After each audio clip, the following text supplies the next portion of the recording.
G'day everyone, it's Glenn from Packland's Fish here again. I'd like to do a talk today on air-driven filtration, why I chose this to run the filters in my fish room. I'm going to go through 5 or 6 reasons, categories that I think apply, and why I chose this versus going with sumps and canister filters. And if you stick around to the end, I'll tell you a little spin-off that was a bit of a bonus that I didn't factor in. Hope you enjoy it.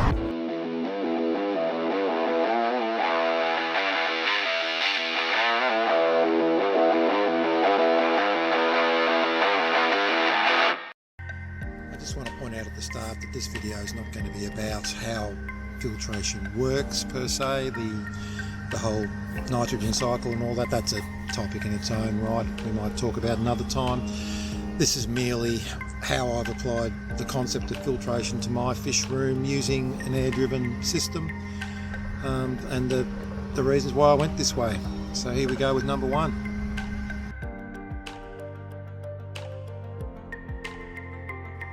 So in my case, the number one driver for going with the air-driven filtration was space. The shed you see here was only ever going to be so big. This was as much land as we could develop on the property. This shed was built to purpose for my fish room, and this was all the room we had. Now, if I was to be running sumps and power filters, the loss of capacity out of my room was going to be really significant. If you think about sumps, that generally means no bottom row. There goes a third of my capacity. The use of canister filters, they have to fit somewhere, and if I was to have a gap at the end of each tank to fit that canister filter in the rack, I'm going to lose a third of my space horizontally that way. So for me, the number one driver was the space. That loss of capacity was going to be too great, and going the one centralised air pump was an absolute no-brainer.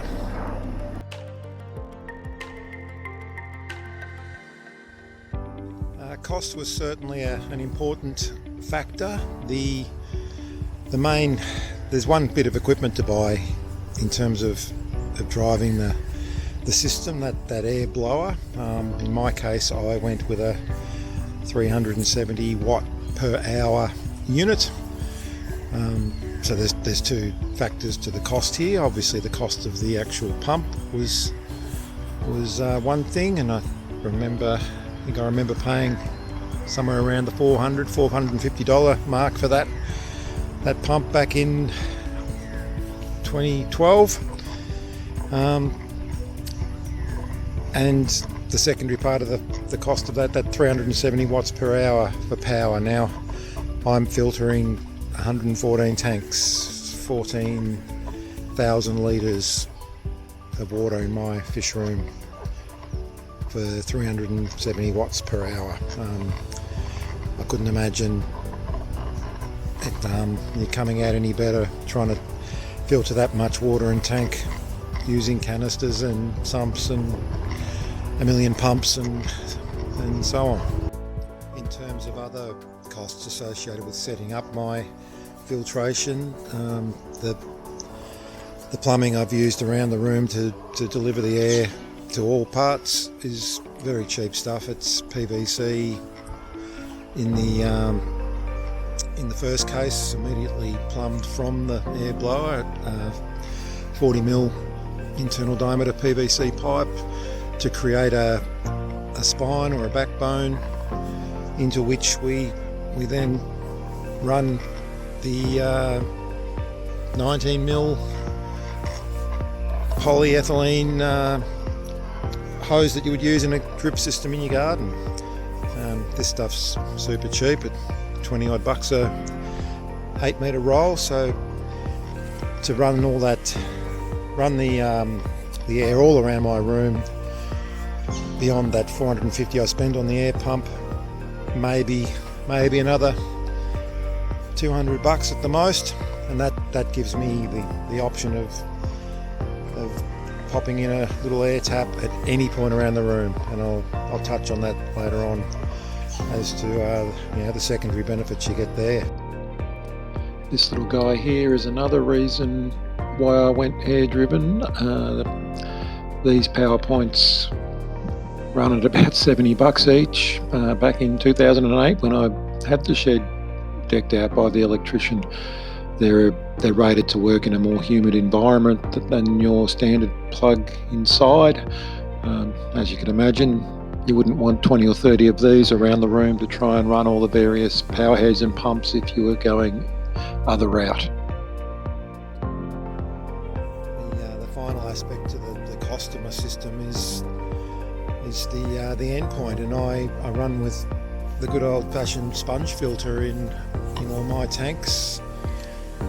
These are a no moving part scenario, easy to clean, easy to work with, and as shown here, I've souped mine up with the addition of some K1 media. Sorry, I'm throwing sticks to my silly dog.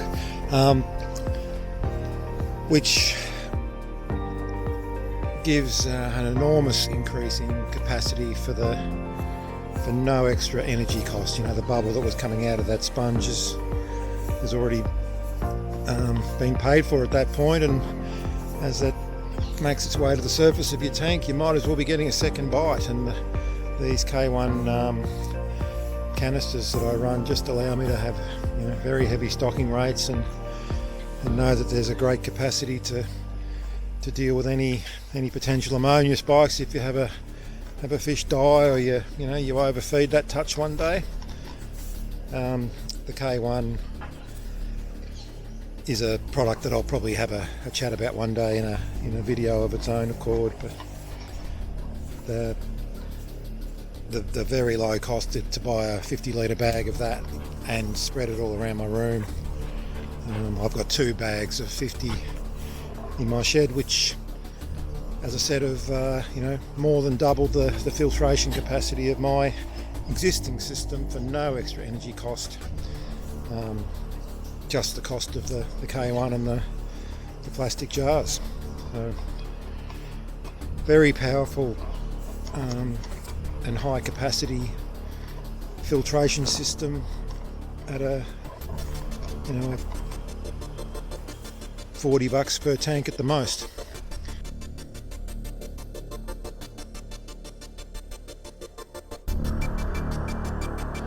So I'm using the term simplicity in reference to fail-safing my shed in the event of a major power outage. Most fish rooms will deal with short-term power outages, lightning strike for an hour or two, but in a heavily stocked room such as mine, the air is the key player in keeping those fish alive. If there's going to be a 10+ hour power outage,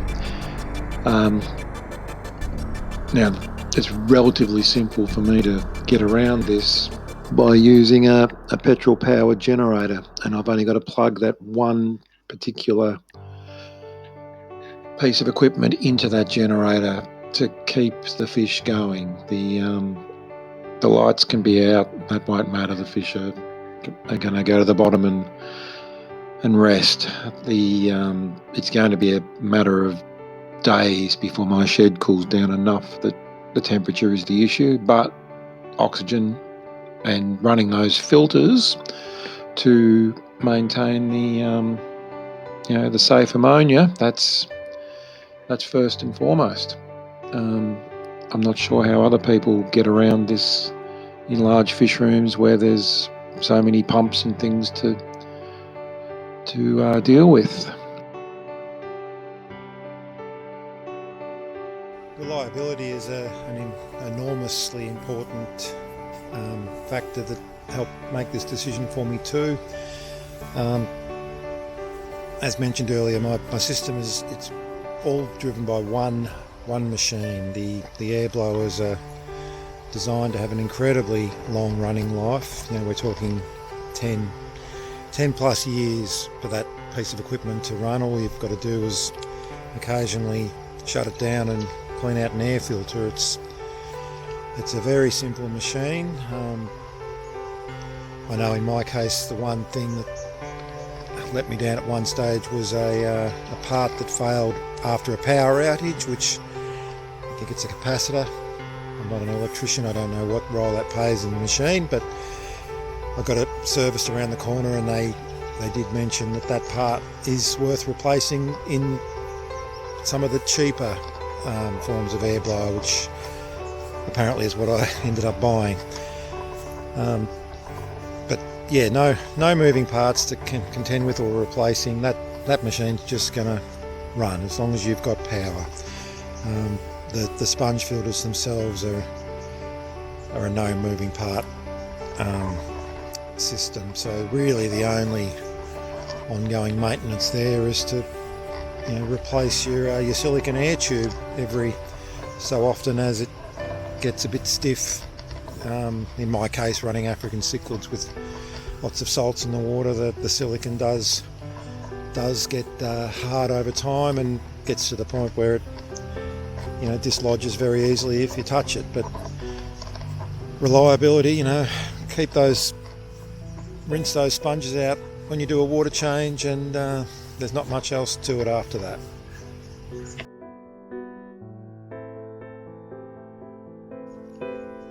Versatility. Now, this is a really important feature that I think my system allows me over the whole, especially sump, banks of tank situation. With my setup, every tank can be whatever you need it to be.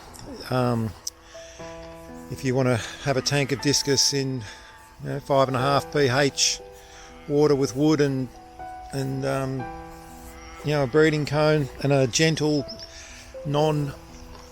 non-currenty sort of environment that the discus favour, you can have that tank sitting right next door to a tank that's loaded up to pH 9 for your frontosa colony.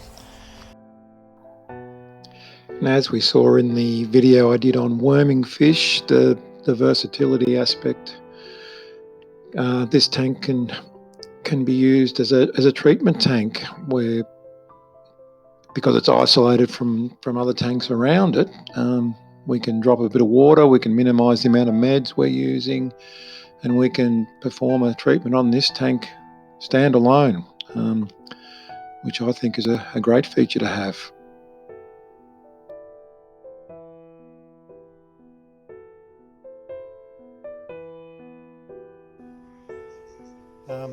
Fish health and hygiene is super important, and I guess this sort of follows on from what I was talking about in versatility before. Having individual filtration in each tank via the air system that I have, it just opens a lot of doors. For example, when you're receiving a new batch of fish, as long as you've got an empty tank somewhere, there's your quarantine tank. You're not having to have a separate system somewhere that deals with quarantine. You can pop those new fish in that tank, and as long as you don't move a net from one tank to the next, you're very safe. And I'm so grateful that I had that system in place a couple of years ago. I had a nasty experience with bureaucracy and government down here in Tassie, dealing with some of the stuff that maybe only WA might understand, whereby I got involved in a disease survey through animal health and was found to have an example of a thing called megalocidovirus, which is the key bug that drives a lot of the batch testing mentality for fish that are introduced into Australia. As of 2015, Animal Health require that a certain number of fish that come into the country from each batch have to be destroyed and sampled biologically for a pathogen they'll tell you isn't in the country, but we know full well that it is. It's a lurgy that like most diseases, fish carry all the time generally, and it will only manifest if you have a stressor like a terrible water situation. Anyway, long story short was that the case manager that was assigned to me, once we were able to prove to him that my tanks were individually filtered and there was no transfer of water from tank to tank, that basically meant that I only had to lose a couple of fish, and the downstream effect would have been enormous in terms of how that matter would have been dealt with had I have had a bank of tanks with 24 tanks on one sump and there was disease in that. So yeah, I think individual filtration is the go.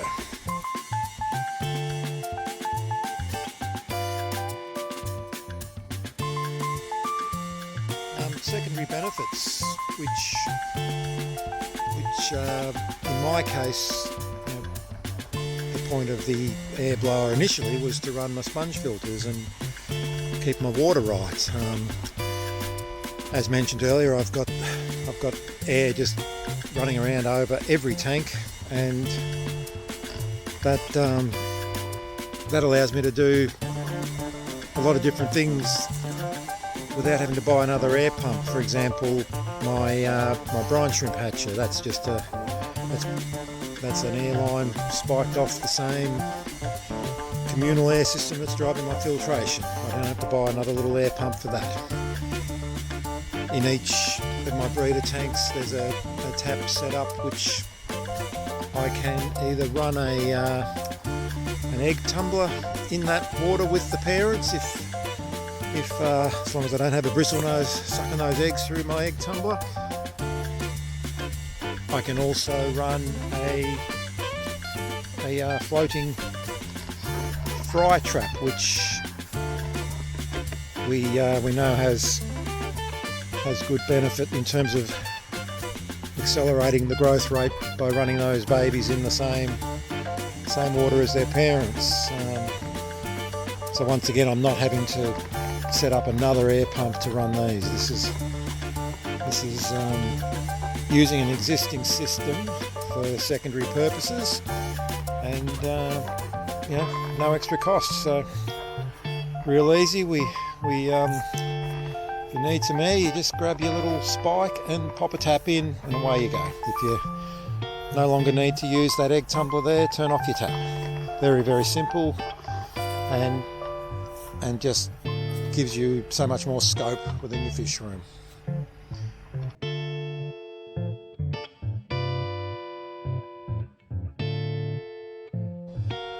So summing up, I've gone the air-driven filtration route for the reasons that you've seen.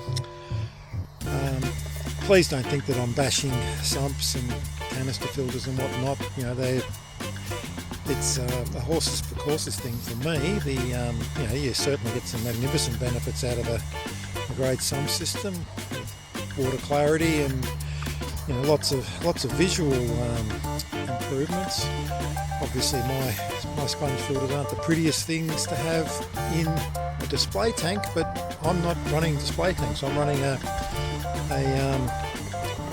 hopefully a run-for-profit fish room with a view to being productive, and it's not all about the way the things look. And for me, the air-driven system and all the trimmings that go with work best for me. So I think that's a good half dozen reasons why I went the way I have with my filtration system. It certainly wasn't a decision I took lightly at the outset, and hopefully I've demonstrated to you the reasons why I went the way I did. And that thing that I mentioned at the beginning about the benefit that I didn't foresee coming, that came in the form of me mounting that air blower inside my shed, being down here in Tassie where it's about 7 degrees as I speak. I didn't want to be piping cold air into my fish room, which I think is the standard way these blowers are set up. I set it up in the shed back in the day, and lo and behold, we found out that little bit of heat that it generates in my air room with a good fan blowing it around, that helped out with the how often the aircon was coming on to warm my room. So not only have I filtering my room with that one device, I'm actually contributing a little bit to the overall warming of my tanks. So that was a bonus I didn't expect. Thanks for hanging in with this. Another long-winded discussion by me, and I hope you've got something out of it. See you in the next one.